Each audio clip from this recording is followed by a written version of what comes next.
Welcome to the New America Foundation. It gives us a lot of pleasure to introduce Carol Deisinger and Camp Victory, her new film about, she spent 3 years in Afghanistan documenting the birth and rise of the Afghan Army and all that entailed. Carol is a tenured professor at NYU in the School of Arts Department. She's a veteran film and documentary producer, screenwriter in Los Angeles, written a number of independent features, and alighted upon this very important topic. We'll be joined later by Lieutenant Colonel Woodring, who also can answer some of the more technical military questions.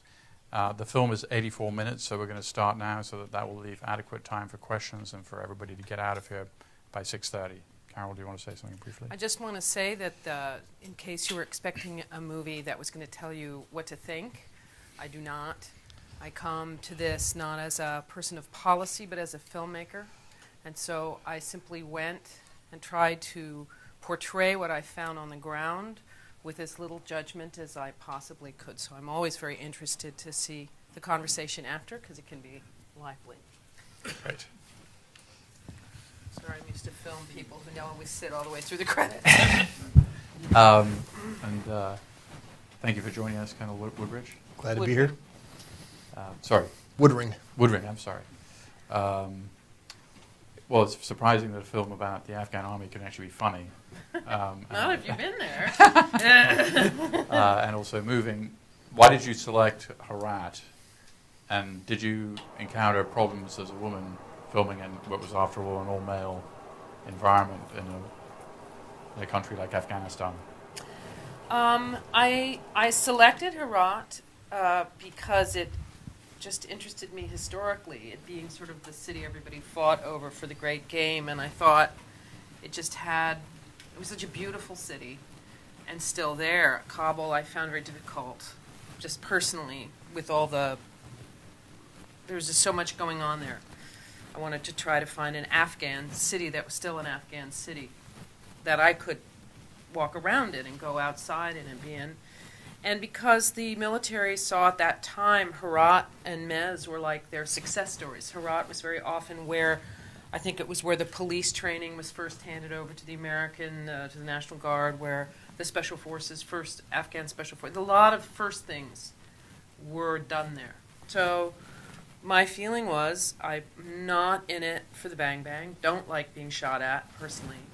And it was a place where it seemed I would have a lot of freedom. And I never saw another reporter there, and I was there on and off for 3 years. So by the time I got there, I had free range. I mean, nobody tried to stop me from doing anything. Or they tried. We were glad to see you. Yeah. And what about as a woman? I don't know. I did a crazy thing, was I didn't ask the Americans for permission to make the movie. I got permission first from the Afghan government. It just seemed like good manners to me. It wasn't manipulative on my part, but it meant that it meant I was literally going in with the Afghans. I had Afghan press credentials, which, and I found it's hard to know, because when you're a woman, you're always a woman, so you don't know how different it's going to be if you're a man. My hardest part was people kept offering to help me with my equipment, and I kept saying, please don't do that, because if I have a shot of you carrying my tripod, it's just not going to look good for me. So, but I don't know. I think it took me a while to get Sayar to really talk to me. But once I went back there for like the fourth or third time, and he realized whenever I said I was coming back, I meant it, then he started talking to me. And I think being a woman was useful. I got a different tone from people, and I had nothing to prove. I wasn't trying to be one of the soldiers. I wasn't worried about people thinking I wasn't enough of a man. So I could go sit in a meeting for 3 or 4 hours and be utterly fascinated, where most people would, not be. You had great translation. Did you have great translation at the time, or was it just retrospectively? Yeah. No, but I worked very hard. I went through it about 3 or 4 times with different people, with Syed, who I think is in D.C. I hope he was here, who grew up in that area, is actually in the same tribe as Faisal. knew AK was part of that whole area. I had him come in and translate that stuff because there is so much implication. He knew what they were implying. I worked very hard on the translation, but I had nothing when I was there. Great. Well, so we have half an hour, and we'll open it up to questions from the audience. If you have a question, could you say who it's directed to, either the Colonel or to Carol, or both? And I would just introduce Lieutenant Colonel Woodring, who was probably just outside of the frame for a great deal of what you saw, certainly in the training side, in the special forces side, and in some of the outlying regions in Shindan, and you were down in Farah for a while, I believe. Were you at Sangin? Yes. And you was at Sangin. Okay. I was one of the commanders down in Shindan for Colonel Shute. And I spent majority of time there, and I spent about 6 weeks in Helmand Province. Right after Stoney was there. After Sangin. Okay. So. Yeah, if you have a question, can you identify yourself? Hi, I'm Yasmin Nafisi, government contractor and a screenwriter, filmmaker, Rogue Movies, LLC. My question is, I spent a lot of time in overseas in that region. Do you have a sense that you've kind of fallen in love with that area, as dangerous as it is, or could be, with the desert and the people? Do you have that sense? Yeah. I mean, it's, once you go, you just never stop wanting to go back, you know. I mean, yeah, I have. In Shindan, we joked, we had greenery there, we had trees, we actually had grass, and it was very nice there. And folks in my camp always joked we're going to start at the Shindan Hotel when the war ended. So beautiful old it's a Russian beautiful building area there. Yeah, very much so. In the back.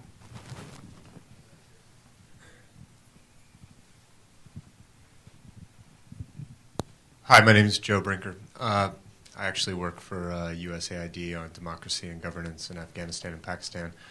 I also am a filmmaker, although I'm not doing anything on the region right now. I just wondered how much of that very poignant relationship ended up just being luck. On whose part? Well, that you were able to capture that relationship, the Colonel Shute and the General. A lot of people come and go in the course of the story that you told. Did you find that there were other equally strong relationships while you were out there between Afghans and Americans? Because this really spoke to me. Afghanistan went straight into my head when I lived there, yeah.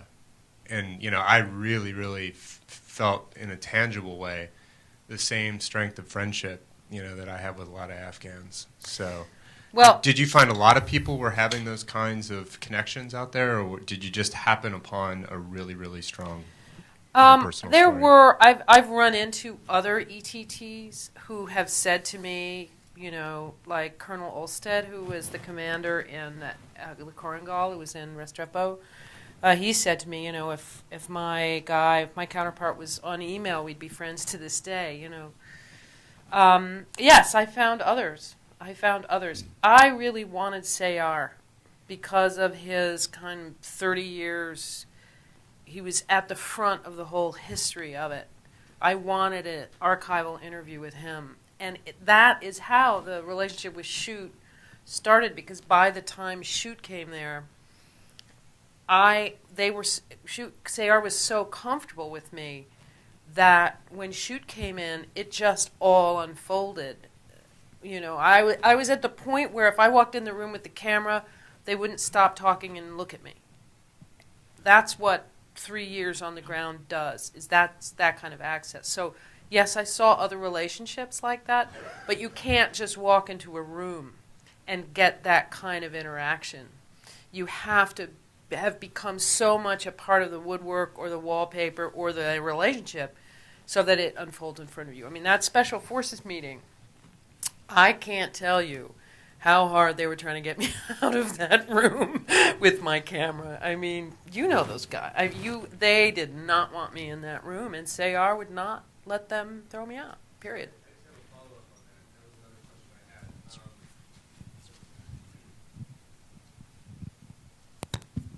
What kind of assurances did you give to get that kind of access? Did you say, I'm not going to be distributing this film for X amount of time, or what kind of understanding did you have to allow you to get that kind of access, or was there any? I told them that the control of my footage would never leave my person. That when I distributed it, the dailies outside of the film would not ever be part of the deal. That nothing would become stock footage. That was one. Two, I told them that should I be kidnapped or my tapes be stolen, it would be the way I was organizing the tapes, it would be very difficult for anybody to figure out what they were looking at or what they were seeing. My editor wanted to kill me when I got home. But I kept it, I had a whole thing about my tapes that it could not be grabbed. And I think in the end, all of that went away simply because I was there so long. I was there through 3 rotations of Americans. So by the time I finished, Walizada and all the officers knew me better than the Americans who were leaving. So they just, once they trusted me, they just trusted me. I mean, they did things in front of my camera where I'm like, I'm not using this. And they go, no, it's fine. It's like, no, I'm not using this. So it was partly they just came to trust me. How long did it take with General Sayer to get to that point? And you've been in the business for a very long time. At what point, clearly the technology enables you to be there and get those things yourself. How many years ago did it change so you could get that access that you got and be able to film there by yourself?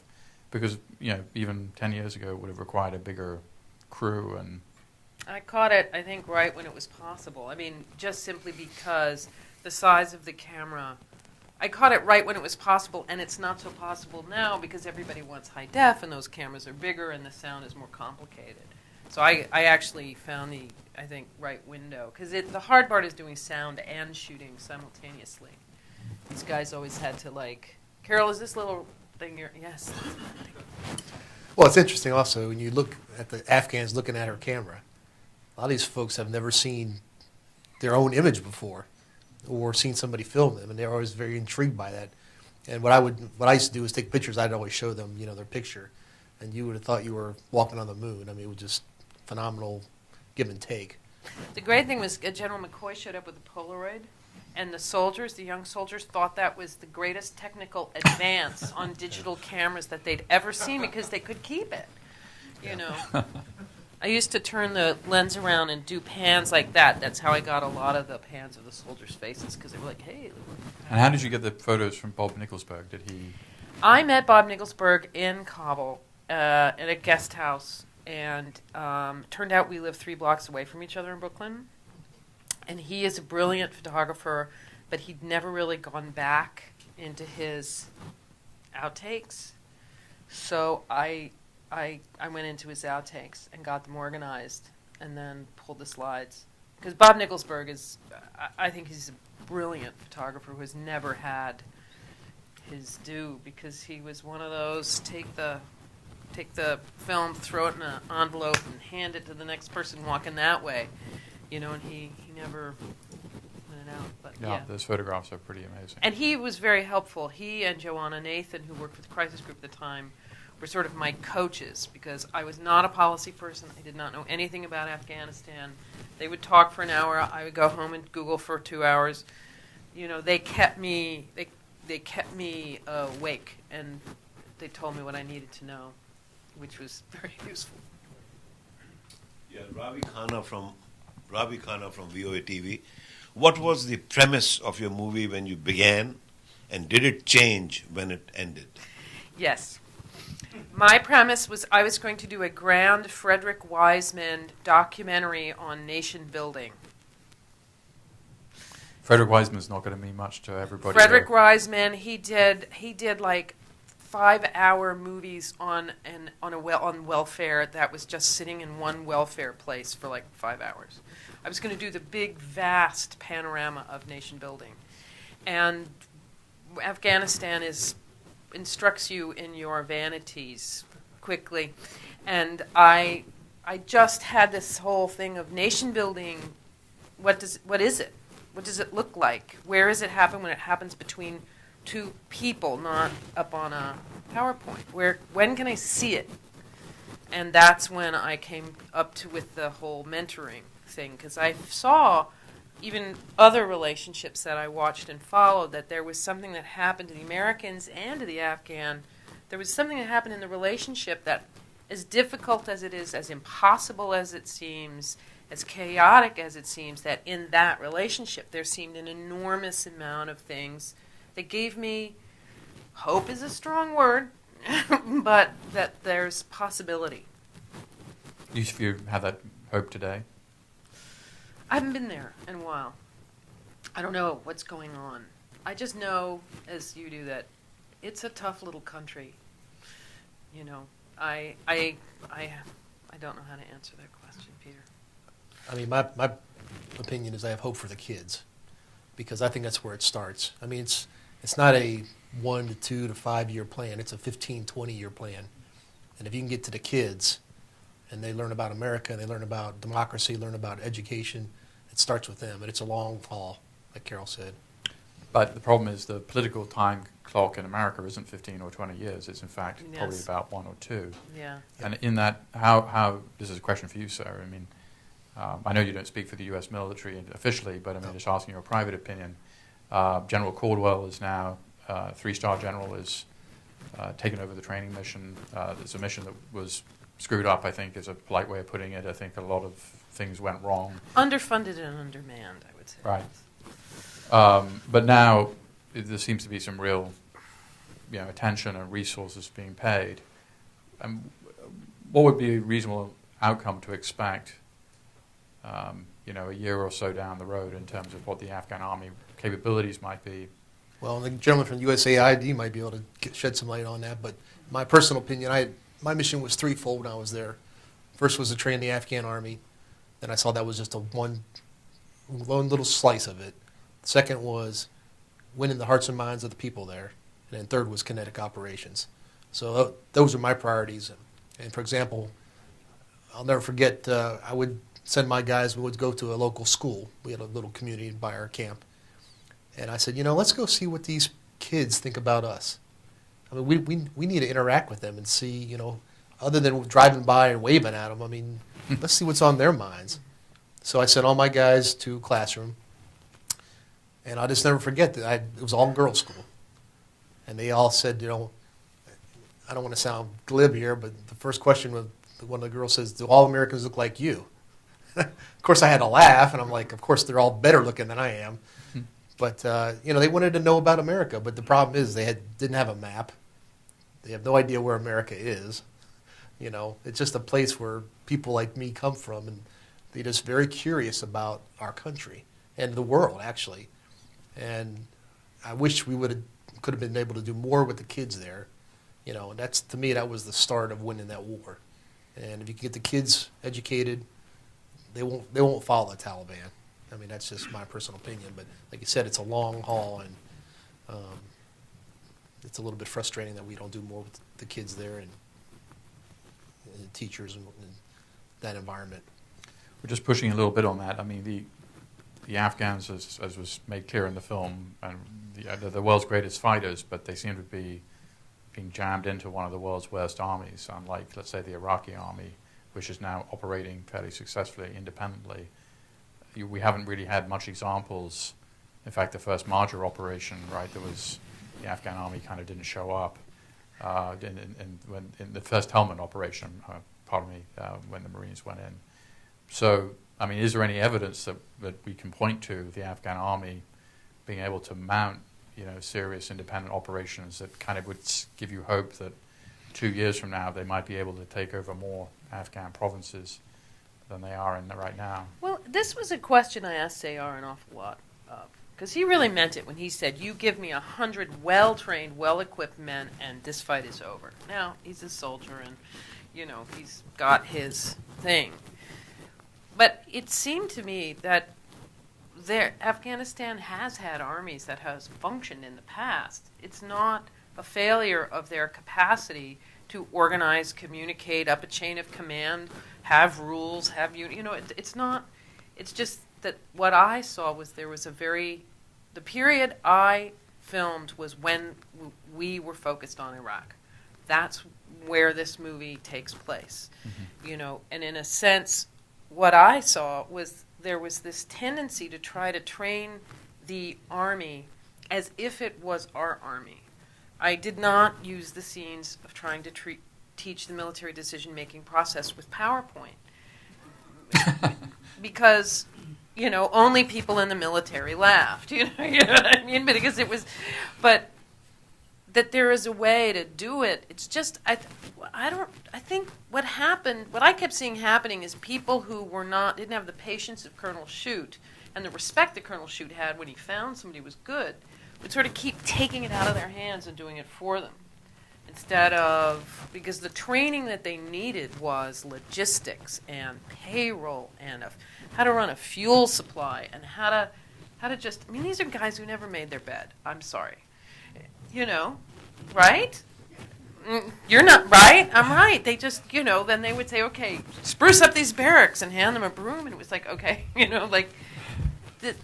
they needed help with the structure, but we kept making our structure. And the biggest thing I saw was trying to bring the NCO idea into an army that was half Mujahideen and half, Russian. The last thing the Tsar left to this world is the officer structure of the Russian army as it trained the Afghan army. And you put those two things together with the Americans trying to teach this NCO thing, that was a tough thing to get across. Go ahead, sir. Thanks for the opportunity to come screen your film, Carol. That was a really, really moving piece, and thank you for your service, sir. My name is Lieutenant Colonel Jim Baker, and I serve as the executive officer for the Deputy the Commander, NATO Training Mission Afghanistan for General Caldwell. And you asked your question, I'll go where we're headed. Okay, well, let me tell you. Right now, for next November, we are slated to be on schedule to build a 305,000-person Afghan National Security Force for the Army and Police. Right now, we're 2 months ahead of schedule, okay, in that effort. And you hit on one of the salient points here. General Caldwell's number one priority when building that force is instilling that leadership capability, okay? We've developed the national security systems to build those schools. The NCO idea, you're absolutely right. Right now, we're about 8,000 short of NCOs right now that we're building in a force. It takes time. It takes time to build an effective leader, and it takes experience, okay? And so we're doing those things right now and building the force. Same thing with the officer corps as well. But some of the salient points I saw in your movie, they're still there, and we're working through them. Literacy. When you have a literacy rate of 14% in the enlisted corps, it's a challenge. A lot of show and tell. I'm sure you know exactly what I'm talking about. When you're out on those ranges, show and tell teaching when you're out there. Back in those times when you were there, sir, we were talking about, it wasn't mandatory literacy training. Now it is. We have 28,000 folks right now in the Afghan Army that's going through the training base that are in literacy school today. But can I ask you a question here? Because one of the things that concerns me with these numbers is the fact that what I saw when they started bringing in recruits, that the level of person that was accepted as a soldier became lower and lower and lower in terms of their, just even in terms of what eyesight was, and I was even concerned back then when the rates weren't so high and the goals weren't so high. And this was Sayar's biggest thing. He said, you shouldn't be begging soldiers to fight. We're treating them like guests. They complain they don't have watermelon. It's like, and so what happens is that you're by just to make the numbers. You're taking very often people who, are not really teachable. Well, I know you hadn't been there in a couple of years, but it's one of those things where we've really heightened that lead. One of the things we didn't even do, we never did drug testing. We never do biometrics. Wouldn't it be nice to know if we had a criminal that came in, maybe even a Taliban member that we had captured before, and know who that is? We biometric everybody comes into service these days in ANSF. We give them physicals. If they do drug tests, if they're doing hard drugs, either they want to get a chance for rehabilitation, they've actually stayed up rehabilitation centers in Afghanistan, in the MY and MOD, to try to get these guys off drugs. Or, like I said, if they don't make the cut, they're gone. Okay, if they don't pass their physical, they're gone. Okay, if they don't pass their physical fitness test, I know we all kind of chuckled when the idea of the young person trying to do the 2 push-ups and he kind of fell over. You know, we all kind of chuckled here in the audience. That still happens. Okay, if they don't pass their PT test now, they don't make it. If they don't qualify with a weapon, they don't make it. Okay, when you were talking, like I said, I saw some of the range and I just shook my head. I said, "Oh God, it was that way." Mm-hmm. Right now, the weapons qualification rate when General Caldwell stood up NATO training mission in Afghanistan was about 30%. It is now over 90%. Okay, just to relay the good news story to you. They are trained with a weapon. They're actually getting hands-on. We did unique things. We brought in experts like the Army sharpshooter team to hand teach these guys. And oh, by the way, that's another great point. 80% of the trainers now for the ANSF, they're Afghans. We are doing that transition. That was another key point I heard the general keep coming back to.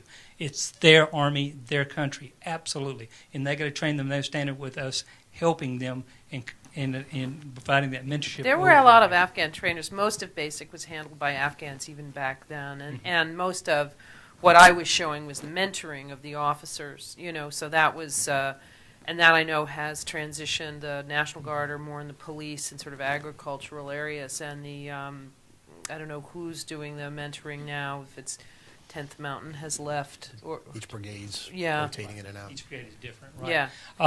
But the other, just real quick thing, because I don't want to usurp everybody else's time, is I noticed the other things that talk about corruption is still persuasive through parts of the country and in the government. Still working through that. Private security companies are still a challenge, okay, in the nation. And then last but not least, as this is a wrap-up, this March, April timeframe, guess who was back at Camp Phoenix? It was the Vermont National Guard. Oh, they're there now. And they're now, right. They're And at that's what I'm Bagram saying. now doing Yeah. police training. Yeah, I had to do a medical appointment over there, and sure enough, it was... Yeah, Colonel Boyd is yep. at Bagram doing police training and I now. saw You this should guy, look them up. So yeah, absolutely. But they're great Americans. I head back here in about 6 weeks and finish my tour. I'm on loan here from General Caldwell for about 2 months, and then I head back and finish my tour there, and hope to see even greater improvements. But Just a point of clarification, sir, on the numbers. So can you just repeat them and give us a split between the Army and police? Absolutely. It's 305.6K is the approved number. Okay, and that was the international standard that was approved. It's 171.6 on the Army and 134 for the police. And that's by? 1 November 2011. Okay, thank you. And we're sitting at 255 right now. Thank you. Yeah. In the back here. Hi, my name is Brian Merrill. I'm a grad student, and I was deployed to ISAF HQ for a little over a year. One of the aphorisms that we would repeat to each other would be that we haven't been there for 8 years. We've been there 8 years, or for 8 times for 1 year. 1 year for 1 year, 8 times in a row. Yeah. I saw a couple scenes where the officers were burning their notes. Was there anything, I don't know, any concern about poor handover from one rotation to the next? RIPTOA, Relief in Place Transfer of Authority, is always a very complicated time. And there are times when there was enough overlap that I saw, and things did manage to transition, and times that due to things that were out of their control, it was not. Also, remember that the Italians and everybody was on a different time frame. So while the Americans were all the way in Herat, it was like one kind of RIPTOA with a few. But once the Spanish and the Italians were there were many, many, many transitions. So they were burning their notes. That wasn't any big hide thing. It's just their back files. It's better to burn than let them blow around the country, because they don't, it was being careful. But those transitions, they have to be taken very seriously and done very well. And again, like I say, because I'm sure things are different now, between 2005 and 2008 is when everybody was looking at Iraq. I thought I was going to do a documentary on a forgotten war, and they were very underfunded and undermanned. There's quite a lot of implicit criticism of the NATO command structure and the separate SF command structure in the film. It was every time I would meet somebody who had a lot of rank, I would say, what is the mission and who is in charge? Do you think that's being solved? I have not been there for several years. Yeah. SF is still out of that command structure? No, it is underneath that command structure these days. Okay, Yes. good. They have to answer to him. Right. Kate Howard, and I've been working in and out of Afghanistan since 2006, largely with Ministry of Foreign Affairs, Ministry of Finance, Parliament. Oh, wow. So my question actually is, if you had one of the challenges I think many of us who have worked there and come back, fallen in love, fallen in hate, come back with is trying to explain, justify, find the reason, the purpose, whatever. We all go through our own growth. If this movie could give one message, what is the message that you hope to deliver? And then a side question. We saw lots of U.S. male mentor soldiers. I saw very few women in your film, and I just wondered if in your footage, if you also saw the role of the women who were serving in those. I saw one or two in the backdrop, but I don't. I'm just Where I curious. was, there were very few women, and they were all my roommates, and they made me swear to God that I wouldn't put them in the movie because they knew if they were my roommates that I would film them, so that was sort of the rule. There were not very many. There were more on the police training side, and that I did film. But once I realized I could not do the vast tapestry of nation building, I took the police training out. I do have this fabulous footage, which I would give anything, but it's not the Army. Yeah, I will. But I would say that the one message I really felt for all of this that I wanted to come away with people is it's really difficult. It's not necessarily impossible, but it's hard. And the thing is what I wanted people to say is there are Afghans in there who love their country, who are really smart, who are smarter than most of us about Afghanistan, and that if we learn how to identify them and not just trust the people who went to college in Australia for 30 years, if we really learn how to identify them and support them and give them a helicopter when they want it if they don't have it, and then I just came back saying, look, Afghans aren't stupid. These are not people, it is not a nation of tribal, warfare. People would say, oh, it's all tribalism. It's like, so was Chicago in the 30s, so was The Godfather. I mean, whatever. But I just wanted to say there are people to be supported there. There's, Sayar was a great man, and there are others. He's just the one I got to know. I guess that would be my one thing. I can't say whether it's doable or not doable, but I definitely want to say it's like this cannot be discussed in an out now, more troops way. We have to be a lot more nuanced about the conversation no matter what political or, belief we have about peace. Because, I've got a lot of peacenik, friends of mine, and, who say, it's like, shouldn't we get out? And it's like, if you may think that's a good idea if that's what you want to do, but accept the karma of what that would bring, because it isn't peace, So, stop looking for this to all lay out like a movie, even though it does kind of lay out like a movie in my movie, but just know it's hard, and don't think it's going to be over in a minute. Colonel, do you have any sort of Well, we're still in final Japan thoughts? and we're still in Germany. Yeah. Yeah. But we're not teaching them anything, I hope. Yeah. Well, Carol, thank you. The film was really, really brilliant. And thank you, Colonel, for coming. And thank you, Colonel, for your comments. And we'll give you another round of applause for the... Oh, thank you very much.